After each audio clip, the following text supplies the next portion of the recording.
welcome. Tonight, Federal High Court in Abuja orders leader of the proscribed indigenous people of Biafra, Nnamdi Kanu, to appear for the continuation of his trial on February the 10th. Following his recent dismissal for alleged electoral offences, former resident electoral commissioner for Adamawa State, Fundu Yunusa Ari, demands justice, says he was unfairly treated.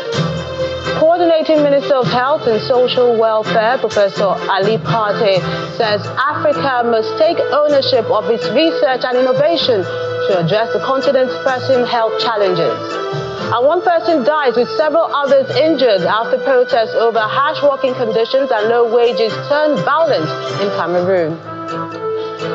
And on business news, banking stocks spur Nigeria's stock market's all-share index higher as investors gain 884 billion naira this week. On sports news tonight, Kevin De Bruyne spurs Manchester City's blushes as Southampton's miserable season hits a new low with an embarrassing exit against Burnley in the English FA Cup.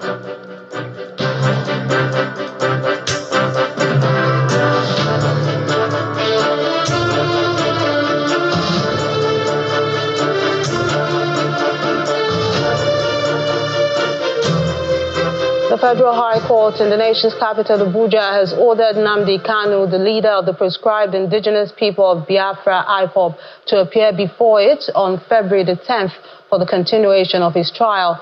Mr. Kanu is expected to appear before Justice Binta Nyako, the trial judge, who had earlier recused herself from the case. The hearing was addressed to Mr. Aloy Ejimako, the defendant's lead counsel. Now, Mr. Ejimako described the development as shocking, but says that the defense counsels will show up with bated breath. Mr. Kanu's trial was stalled after Justice Nyako recused herself from the case following an oral application by the defendant on September the 24th last year. The IPOB leader directly told her that he no longer had confidence in her ability to handle his trial. The Chief Judge of the Federal High Court, Justice John Soho, however, reverted the file back to Justice Nyako on the grounds that Mr. Kanu's application must be brought formally before the court through a motion on justice. A coalition of civil society groups in Abuja has appealed to the federal government and other ECOWAS member states not to cut ties with the Republic of Niger, Mali and Burkina Faso, despite their exit from the regional body, in order to minimize the threat to businesses. The group also raised concern about the security implication of the exit of these three Sahel states from ECOWAS and asked that a measure of military cooperation be maintained with these countries to prevent a breakdown in the joint counter-terrorism efforts. They appealed to the governments of the three Sahel states to reconsider their decisions and urge the ECOWAS leadership to keep the diplomatic channels with these countries open. We do know that ECOWAS is involved in driving community development. It's involved in driving structural and infrastructural development. It's involved in driving humanitarian and social interventions amongst our member states. And therefore, the exit of these countries from ECOWAS will deprive them from benefiting from some of the ongoing ECOWAS development assistances to her members. This could create misery for the people. This could create hunger, starvation, suffering for the common people and masses of these countries. We recall reconciliatory efforts at Lome in November 2023. And of course, the efforts by elders from northern Nigeria as very credible and vital antecedents, which should be consolidated. It is against this background that we are urging ECOWAS and the leadership of Burkina Faso, Mali, and Niger to maintain and commit and pursue continued dialogue in the interest of the people of this region. The former resident electoral commissioner for Adamawa State, Mr. Hundu Yunusa Ari, has expressed concern about not being given a fair hearing before his dismissal and is asking for justice. Mr. Ari claims that he has written several letters to the Independent National Electoral Commission (INEC) to explain his side of the story, but his letters were rejected. He further stated that the tribunal overseeing the case between the two parties had refused to accept his evidence. Speaking to journalists in Bauchi, Mr. Ari insists that he had substantial evidence to support his position, but was never invited to present his case. The former rec stated that he's currently consulting with family and friends to decide his next line of action. If you are doing things, the civil service, even ordinary companies, are governed by institutional legal frameworks for operations. Isn't it so? The civil service is governed by civil service rules, procedures, and practices. And where you abuse that, it means you're at your own. If I see, not that I was, in law, that's what we call the golden rule of natural justice. The golden rule of natural justice, which says that you must be hard. You have to remember the last day. But if you are a civil servant, one day you leave the service. It's what you have done that we will act for or against you. But I said I have no threats.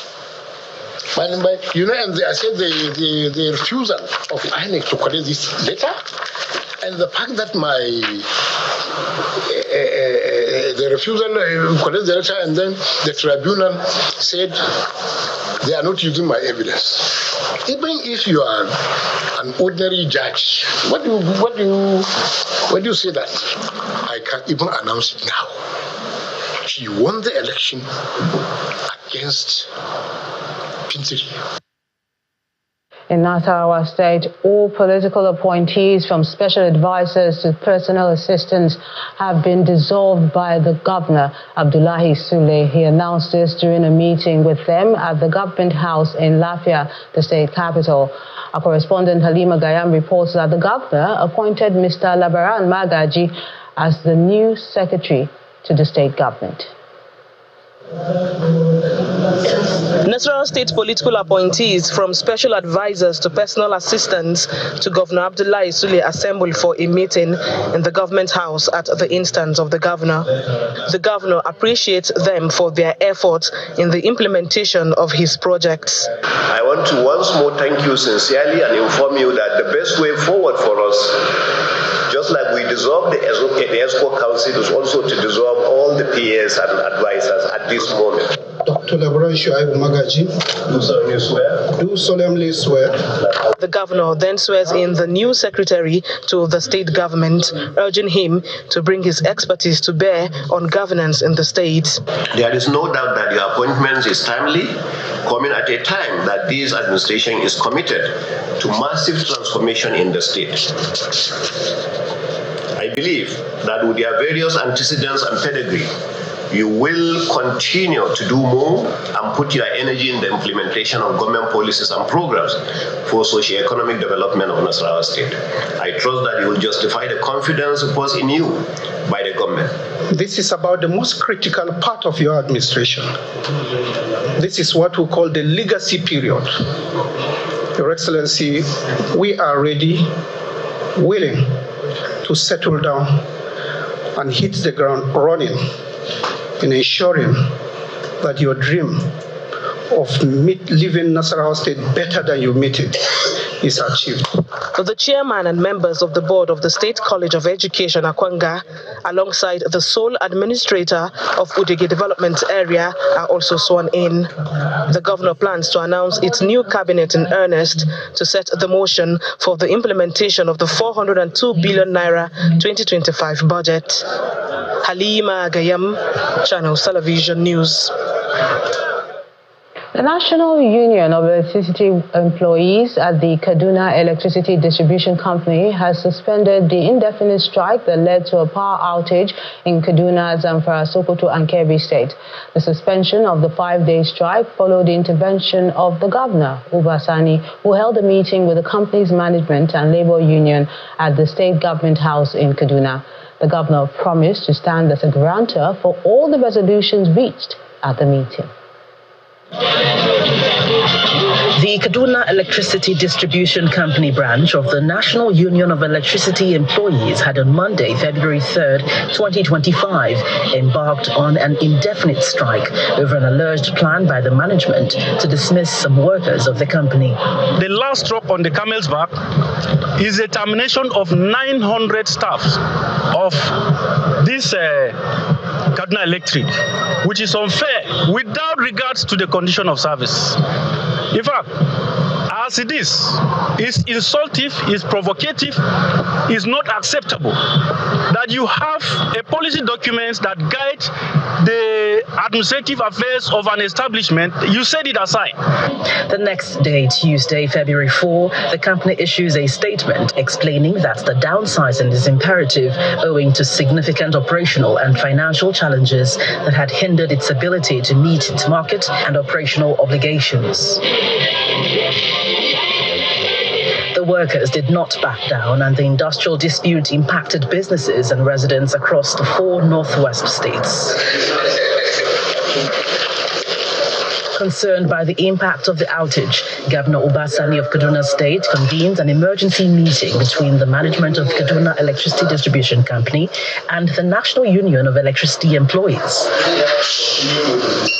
The governor makes an appeal to the parties and promises to stand as a guarantor for all the resolutions reached at the meeting. In the last 2 days, there have been a lot of complaints and a lot of agitation by Nigerians because of what is happening. A lot of people have lost their businesses.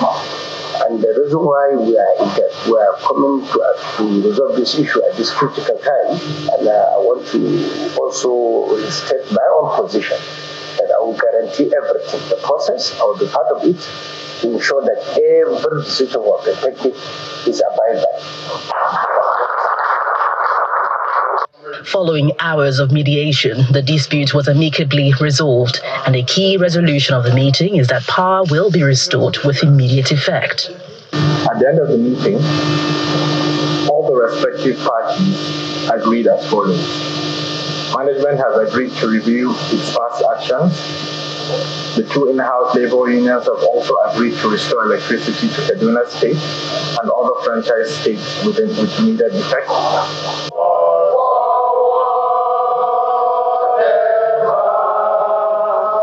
Following the intervention by Governor Sani, the parties are now expected to return to the negotiation table to reach resolutions that are fair to all parties. The Anambra State Police Command headquarters has paraded 6 suspects linked to the death of Mr. Justice Azuka, the lawmaker representing Onitsha North 1 constituency. The Commissioner of Police decried the age range of those involved in the crime and noted that corrective measures need to be adopted to set youths on the right path.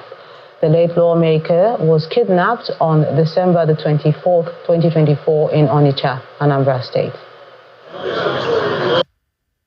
The men of the Rapid Response Squad and the Anti-Kidnapping Section working with vigilantes from Anambra State Vigilante Group stormed a criminal hideout based on credible intelligence where those who abducted, and like we discovered yesterday because they found the decomposing body of the honorable member, which of course doctors have certified and autopsy will be done as the investigations progresses. The lifeless body of the member representing Onitsha North, regrettably, was found somewhere at the bush at the second Niger bridge. 6 of the suspects have been arrested, and we will interview them in your presence, admitted and confessed to have actually been actively involved in the operation. Some of the firearms they used were recovered. And when the operatives engaged them in their hideout, of course, they fired at our men, but they were overpowered and arrested. What is worrying is when you look at the age bracket of these youths, it's quite unfortunate and disheartening that we have people at this age so deep into criminality, and it's a thing of concern.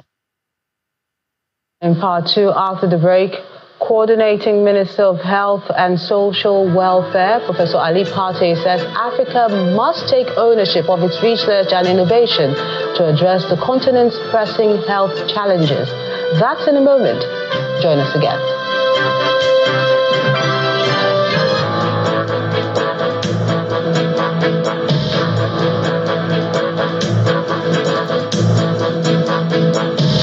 Welcome back. If you just joined us, you're watching the News at 10 live on Channels Television. A reminder of our top stories. Federal High Court in Abuja orders leader of the proscribed indigenous people of Biafra, Nnamdi Kanu, to appear for the continuation of his trial on February the 10th. Following his recent dismissal for alleged electoral offences, former resident electoral commissioner for Adamawa State, Fundu Yunusa Ari, demands justice, says he was unfairly treated. Coordinating Minister of Health and Social Welfare, Professor Ali Pate, says Africa must take ownership of its research and innovation to address the continent's pressing health challenges. And one person dies with several others injured after protests over harsh working conditions and low wages turned violent in Cameroon.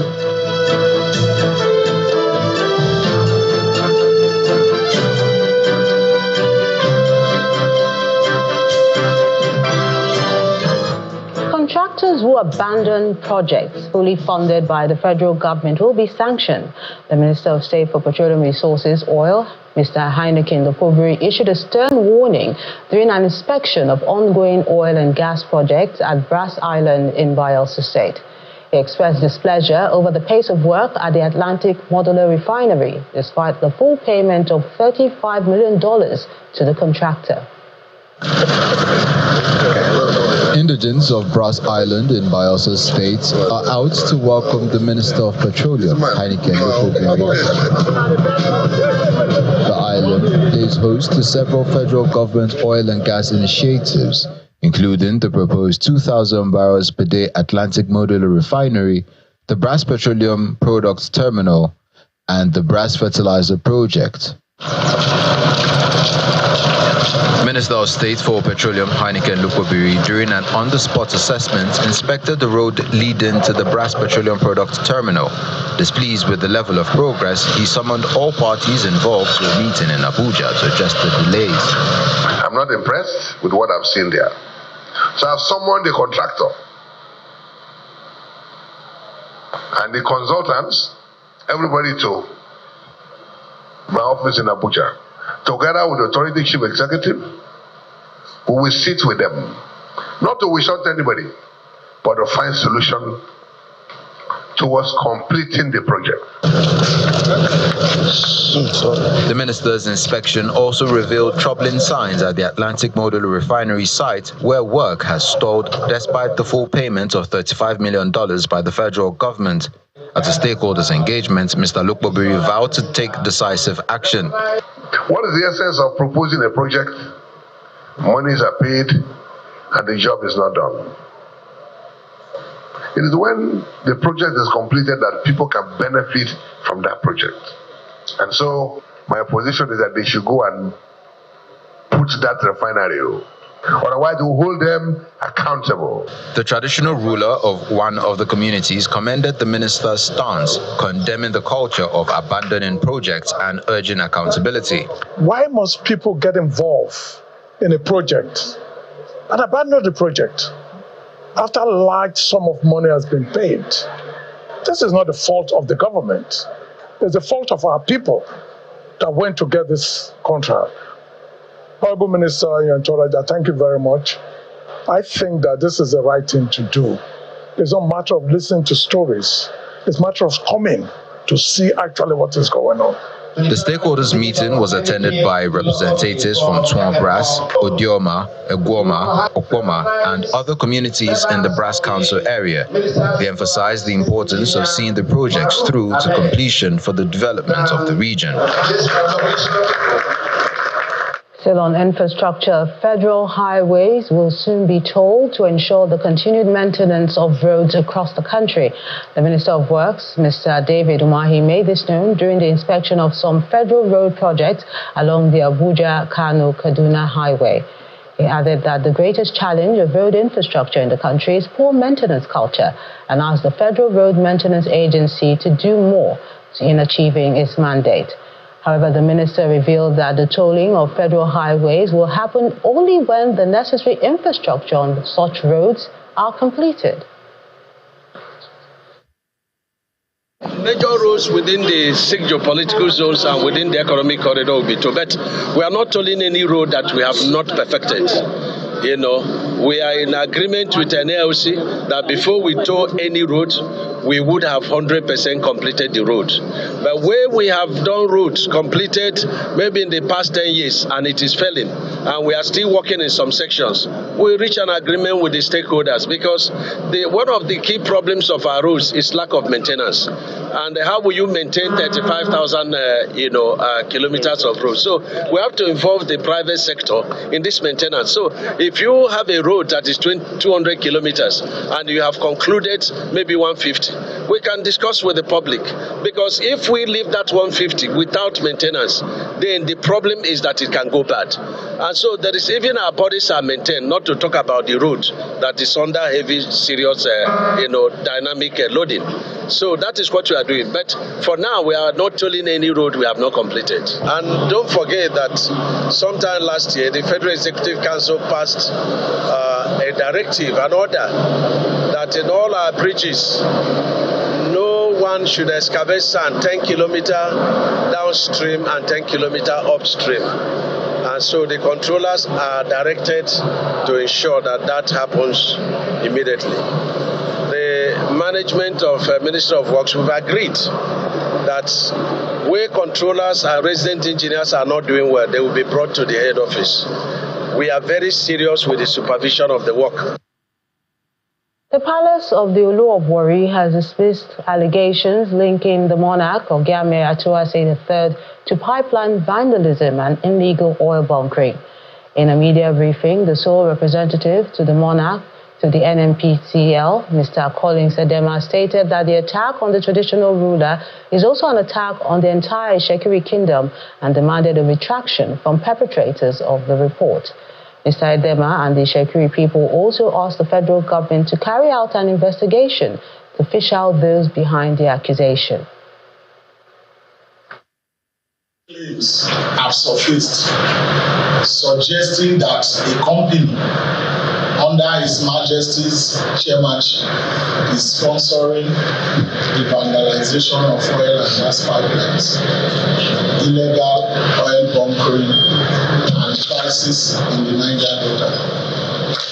This accusation is not only false, but a deliberate act of blackmail aimed at tarnishing the image of a king who has dedicated his reign to fostering peace, economic prosperity, and social progress for the Shekiri people and the entire Niger Delta.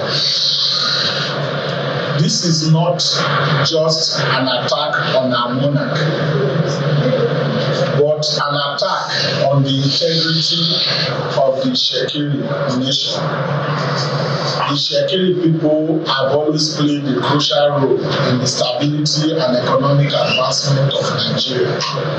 These allegations seek to undermine not only our king's reputation, but also the contribution of our people. Such falsehood will not be tolerated and will demand an immediate retraction. Africa must take ownership of its research and innovation to address the continent's pressing health challenges. The coordinating Minister of Health and Social Welfare, Professor Ali Pate, made this clear at the 10th anniversary of the Africa Research Excellence Fund, AREF, in Banjul, the Gambia. Mr. Partey reaffirmed Nigeria's commitment to strengthen research and healthcare systems, support innovations that will improve health outcomes and create economic opportunities. He also announced that Nigeria will appoint a liaison to facilitate collaboration with RF. So I'm confident that this movement, this conference, this convening will lead to results that will continue to make positive impact across our continent and across our world. We have tremendous potential in our young people all across the continent, the scientists, some of whom have now come through RF, and many others, and will continue to be the repository, the global repository of young talent for the world. What our continent needs is an inspired, committed, and talented community of researchers in Africa, leading world-class research and participating equitably in international research endeavors for health and well-being. Health issues. Cancer is top of the list of diseases that has continuously reduced the welfare and wellness of persons around the world. Nigeria has one of the highest cancer mortality rates in the world. And this report from our health correspondent, Victoria Longjohn, delves into the complexities of the disease, the challenges of early detection, access to treatment, and the need for more awareness. As Nigeria joins the rest of the world to mark World Cancer Day, challenges in cancer care continues to cast a shadow over the survival chances of thousands of patients. Nigeria bears a significant burden of cancer, with an estimated 102,000 new cases annually. According to statistics by the World Health Organization, cancer was responsible for over 78,800 deaths in 2020, as breast and cervical cancers are responsible for the most deaths in Nigeria. Data also shows that at least 44,699 women died of cancer in 2021.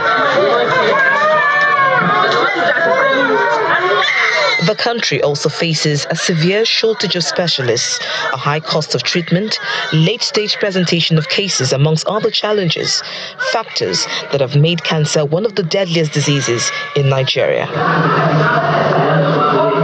The economic barriers to cancer treatment remain steep, with some therapies running into millions of naira.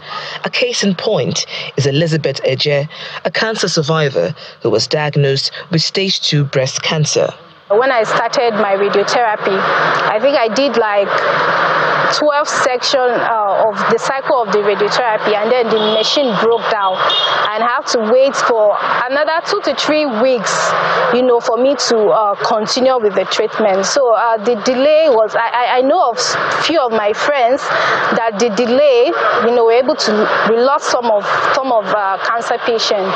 Cancer treatment is expensive, and that time that cancer patients need to start their treatment, they're in between, soliciting for funds or going out to look for funds. And so I'm urging the government to subsidize cancer treatment and make these drugs available. Elizabeth is one of thousands lucky enough to survive the disease. The abysmal contribution to the Cancer Health Fund in the 2025 budget, lack of support by some state governors, and improved number of oncologists and cancer centers in the country are some of the issues of concern to the National Cancer Society. Our position at the United Cancer Society is that for 2025 budget, the minimum that's accepted to us is 1 billion. The 150 million should be, upgraded to 1 billion. With 1 billion, not that 1 billion will even solve the problem. It will just scratch the problem. As you speak now, we have less than 18 radiation and clinical oncology in the country. State governors, their posture in fighting this monster is not encouraging. How will you explain it that the entire state, you get to a state, there is no desk for cancer control in that state? There's no single officer that say your schedule is to monitor cancer incident in that state. So what do you expect? There's a state in this country, I mentioned their name. They don't even have MAMU to screen breast cancer. People that want to screen have to travel from that state to another state. However, to ease the burden of cancer treatment in Nigeria, the federal government has come up with various interventions that could benefit patients as contained in the government's 4-point agenda. The federal government in the 2024 budget earmarked 200 million naira for indigent cancer patients' treatment through the Cancer Health Fund, a demonstration of its commitment to reducing the cancer burden. However, in the 2025 budget, the sum of 150 million was appropriated, an amount rejected by the National Cancer Society. In the past 4 years, 1.3 billion has been contributed to the Cancer Health Fund. The government is also mobilizing funds through a sector-wide approach and involving private sector participation. Also, to enhance oncology care in the country, the federal government and the Nigerian Sovereign Investment Authority signed a memorandum of understanding to aid the procurement of equipment for cancer management. Also, in 2024, the government approved the upgrading of equipment in 6 cancer centers located in teaching hospitals in the 6 geopolitical zones of the country. So there is, in some ways, the government has also announced that 3 of the cancer centers will be ready for commissioning in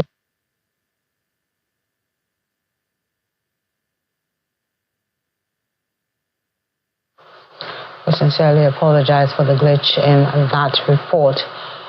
Taking a moment now, still ahead on the news at 10. Banking stocks spur Nigeria's stock market all-share index higher as investors gain 884 billion naira this week. That's on Business News. Join us again.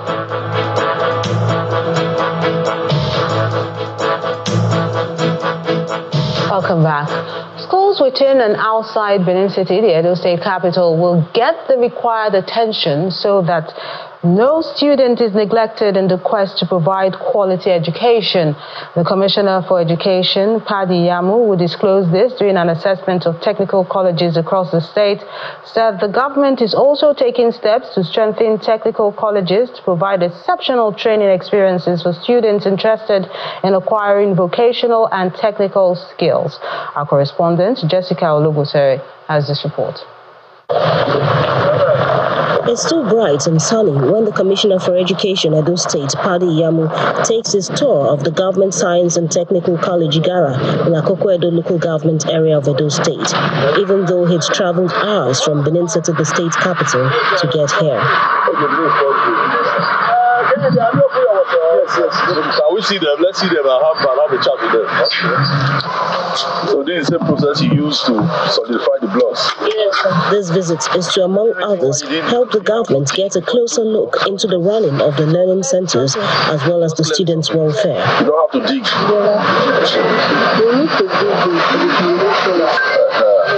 what I was expecting.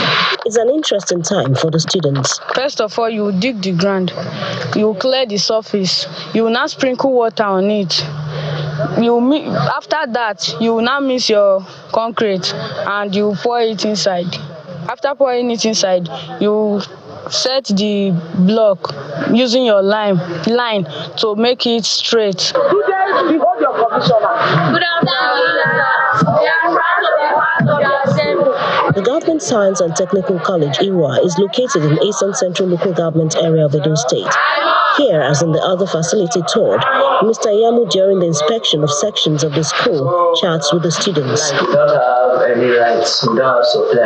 We need supply to try things. When we do our things, we go out there to go and be looking for children. So just want students to come to the school. He assures them the issues would be resolved. So I will discuss with your principal. By tomorrow, you are going to have light in this school. The era of just relying on certificates is gradually phasing out. So we are here to strengthen the learning process and provide them with the necessary equipment that they need to make them better individuals in the society. Day 2 of the tour takes the commissioner to Benin Technical College. What time are they supposed to start the practicals? From 8:30. So what are they not here? So the leadership is poor.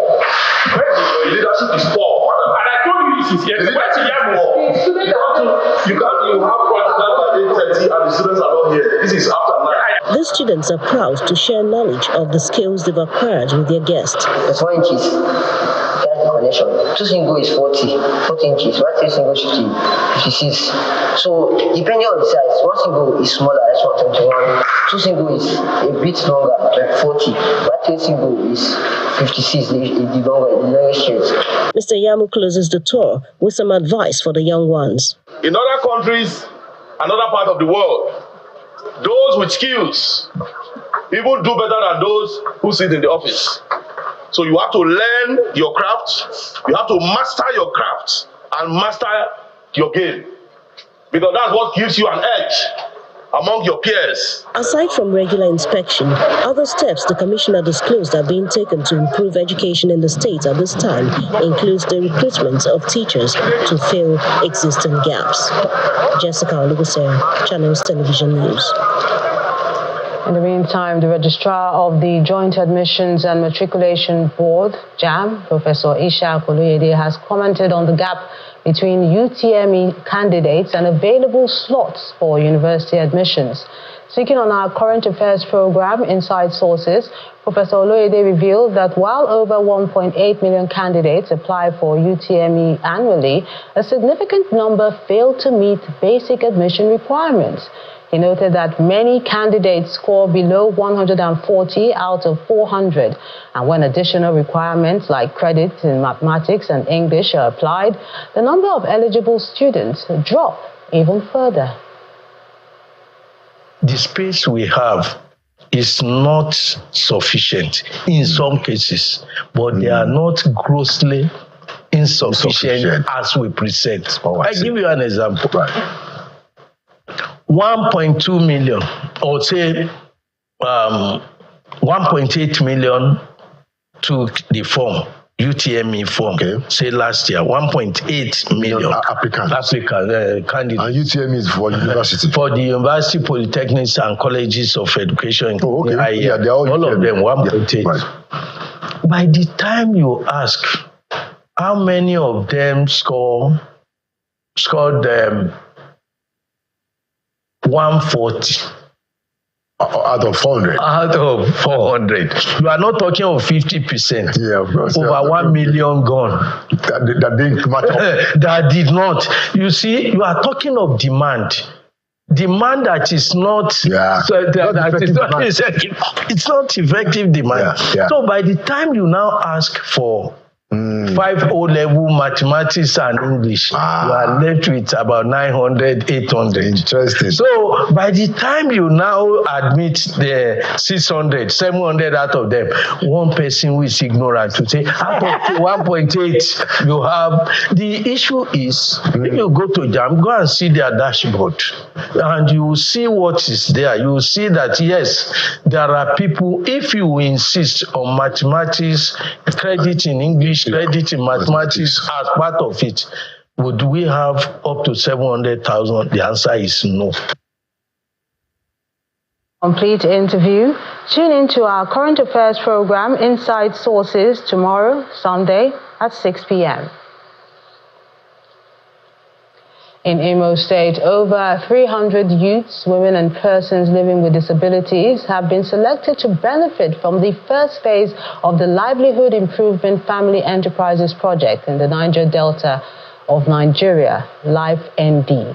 Speaking to journalists during the flag-off of the program in Owerri, the state capital, the Commissioner for Agriculture and Food Security, Mr. Cosmas Maduba, says the program is a collaborative agricultural investment venture involving the federal government, United Nations International Fund for Agricultural Development, the Imo State government, and the Niger Delta Development Commission. Our correspondent, Itope Kutei, has this report. Imo State, as one of the 9 Niger Delta states with fertile land and diverse agricultural endowments, has now joined other states in the region to benefit from the Livelihood Improvement Family Enterprise Project, a joint agricultural venture of the federal government, the United Nations International Fund for Agricultural Development, the Imo State government, and the Niger Delta Development Commission. Speaking during the flag-off ceremony of the first batch of incubator and incubatee of the Livelihood Improvement Family Enterprise in the Niger Delta program, the state project coordinator, Victoria Igbanugo, highlights what the project is all about. The Life Ending is a project targeted at youth and women, as well as people with disabilities. The program is anchored by IFAD, International for Agriculture Development, an arm of United Nations, with Federal Minister of Agriculture and Food Security as lead agents at the federal level, and the Imo State Ministry of Agriculture and Food Security in the states as lead project agency. For the Imo State Commissioner for Agriculture, Cosmos Maduba, the program will address challenges of food shortage and create job opportunities for youths in the state. One of the major things we must get from this is food security. And in addition, it is like an entrepreneurial type of arrangement where the actors or participants are empowered. When they're empowered, they create wealth. And when they create wealth, they are happy citizens and they add value from every angle. So we guarantee employment, we guarantee financial inclusion, and then we guarantee food security. In his assessment of the project, a board member of the Niger Delta Development Commission, NDDC, Kirian Uchebu, believes if it is faithfully implemented, it will be of immense benefit to the people of the Niger Delta region. We are committed to building human capacity so that Niger Delta region people can be viable economically and help in food production and food security. That is why this program that is between IFAD, federal government, state government, and NDDC, we are taking it so seriously. So our involvement is that we are providing funds. We are part of the partners that are providing funds for the training and empowerment of these our dear brothers from the Niger Delta region. Some participants at the event expressed delight to be part of the exercise, which they say will go a long way in addressing the challenge of unemployment. As a disabled, as I look at the program, it will help me and help my family. I'm so excited. This is my first time of participating. It really gives me joy. So I want to say thank you, a big thank you for the state government. According to the facilitators, the Life Ending project adopts the incubatee and incubator model that promotes community-based on-farm and off-farm business activities where beneficiaries are identified, trained and supported in different segments of agriculture along the entire value chain of rice production, cassava processing, fishing and poultry farming.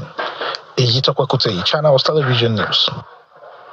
Company news now. Ethnocentric Limited, a pioneering company dedicated to showcasing African excellence in fashion, has partnered with the MasterCard Foundation to upskill 2,000 micro, small and medium enterprises, as well as provide direct support in the fashion ecosystem. Speaking during a two-day fashion business meeting in Aba, the commercial nerve center of Abia State, the company's founder and CEO, Mrs. Iruna Ejibe, said the program is a strategic platform designed in an Igbo apprenticeship model to drive collaboration and collective growth among fashion clusters. Ethnocentric Limited, in partnership with MasterCard Foundation, have taken a bold step to achieve results with the launching of its flagship initiative designed to equip young individuals and fashion entrepreneurs, particularly women and persons with disabilities, with multiple skills. This event features a parade of MSME participants, fashion entrepreneurs, industry leaders, representatives of the Abia State Government, Bank of Industry, and business enablers who have all come together to provide critical resources for an improved business environment. He offered self-made polytechnic to us. Speaking on the selection process, the founder and CEO of Ethnocentric Limited, Iruna Ejibe, expresses the readiness of her firm and partners to create the platform for a more robust and structured support system for local MSMEs. The Fashion Future program, to which we are here today, is sponsored by our partners, MasterCard Foundation, part of what drove our vision for this is, concern that Aba, for the longest years, have been a powerhouse of fashion, creatives, but somehow, have not been able to scale and modernize to be globally competitive.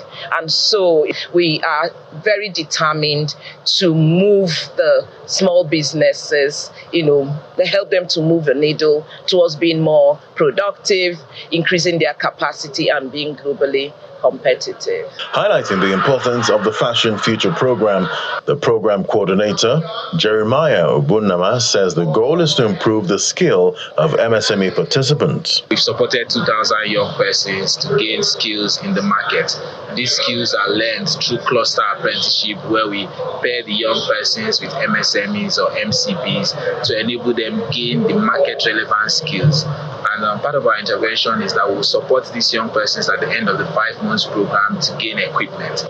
The Commissioner for Sports in Abia State, Nwaobilo Anambra, and a female MSME participant, Oma Ifeoma Okechukwu, are optimistic that the initiative will help take businesses that have attended this event to the next level. Fashion Future program has been supporting our youths. Last year, I think they were training about 5,000 youths, giving them stipends to go back and forth to training. So they're giving them tools of life, and we are grateful for their collaboration. You can see Aba are very, very good in industry, very creative, and so we're doing that to support them. Indeed, it has been a very good benefit to me as an individual, as an MCP, as a trade theory trainer, and as an assessor. It has so much elevated my business. Meanwhile, MSME participants expressed excitement that the Fashion Future program has empowered over 2,000 MSMEs with cutting-edge skill and financial solutions, enabling them to access a more robust and structured support system. Compromise, consensus, and resilience. That's how the governor of Adamawa State, Umaru Fintiri, has described the struggle that led to the creation of Gombi chiefdom. He made this clear during the coronation ceremony and presentation of staff of office to the new monarch in Gombi local government area. According to him, the emergence of the chiefdom exemplifies the Adamawa spirit that shows that great things can be achieved when people are united beyond tribal and religious sentiments.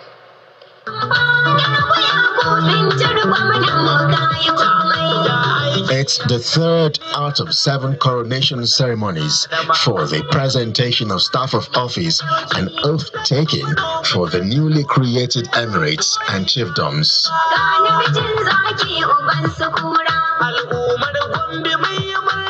Today, it's the turn of His Majesty Agri Bechuali, the Kumu I of Gombi.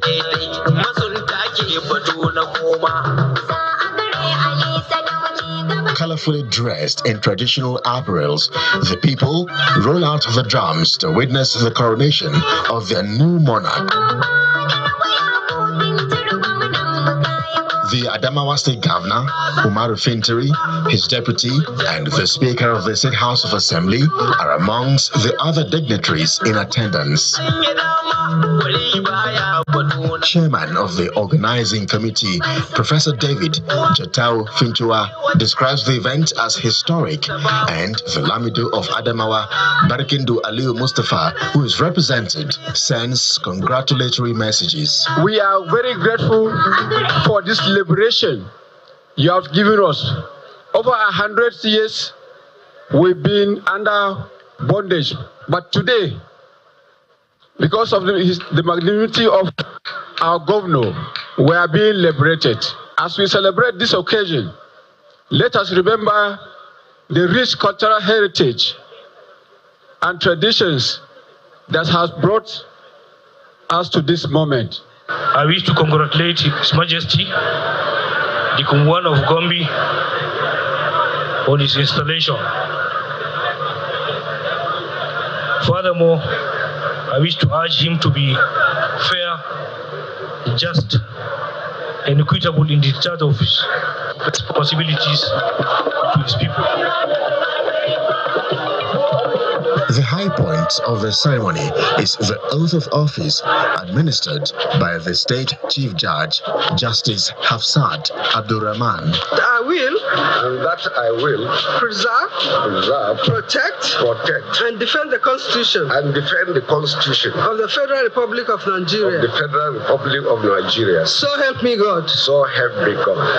And presentation of a third-class staff of office by the governor.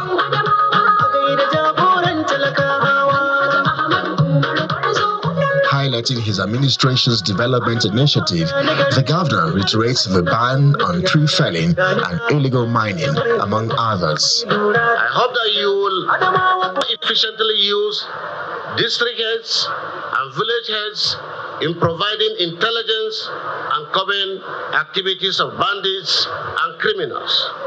I want to use this opportunity to emphasize that the ban on cutting of trees for charcoal production as well as illegal mining are still firmly in place. I urge all traditional rulers and security agencies to ensure that those who violate this ban are apprehended and prosecuted.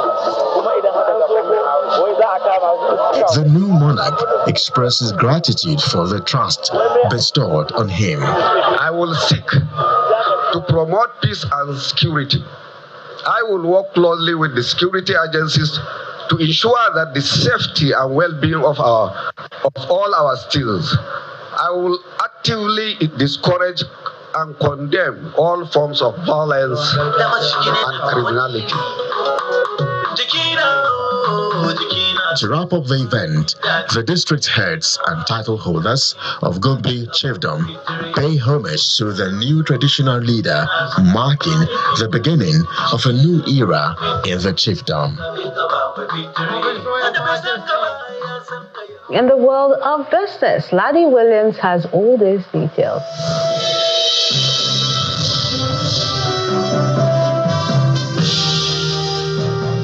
Thanks, Melinda. Well, the Commissioner for Insurance, Mr. Olusegun Omosen, has announced plans for a partnership with the Federal Road Safety Corps for quick adoption of the electronic passenger manifest.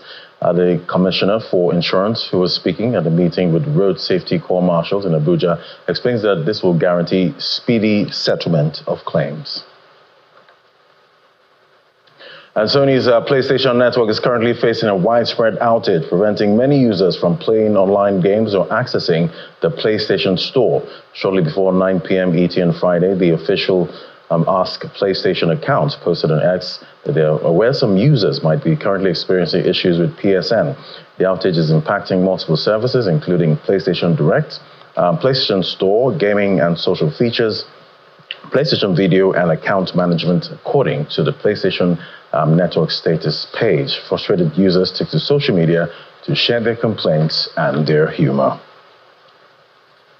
And in the trading week ended, investors in Nigeria's stock market gained about 884 billion naira. The market rose by 1.38%, following 5 consecutive days of positive closes in the week under review. Trading activity was mostly weak, with just value in the green at 98 billion naira. To the sectoral performance, banking outshined the sectors we track with a 4.66% advance, followed by insurance and industrial goods. UPDC PLC topped the Guinness chart, closing at 2.59 Naira, off 38.44%, while Suno Assurances Nigeria PLC topped the losers chart, closing at 5.01 Naira, down 12.87% for the week. Trading in Access Holdings PLC, FBN Holdings PLC, Zenith Bank PLC were top trades by volume this week. And that's it from me in business. It's back to Melinda with the rest of the news at 10.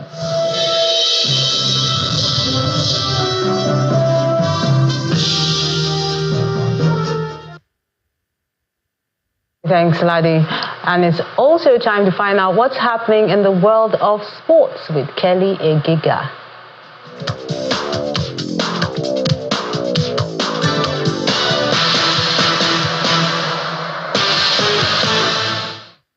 It's time to talk sports. We begin with the Nigeria Premier Football League. Remo Stars have defeated Kano Pillars 2-1 to tighten their grip at the top of the table. Shehu Oguribidi and Sikiru Alimi got on the score sheet as Remo Stars stretched their lead to 8 points. Remo Stars are now 48 points while closest rival Shooting Stars of Ibadan are on 40 points after beating visiting Bendel Insurance 1-0. El Kanami Warriors moved into top 4 after defeating relegation threatened Nasarawa United 1-0.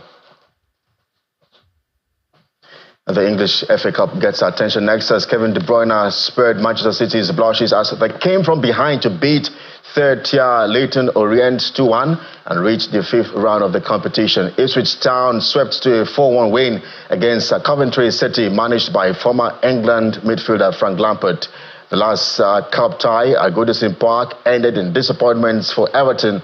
We're moving to a new stadium next season as Bournemouth cruise to a 2-0 victory. Southampton's miserable season hit a new low with an embarrassing exit against Burnley. Rodrigo Muniz scored twice as Fulham won 2-1 at Thearside Wigan Athletic. But that's a wrap on sports. I'm Kelly. It's back to Melinda.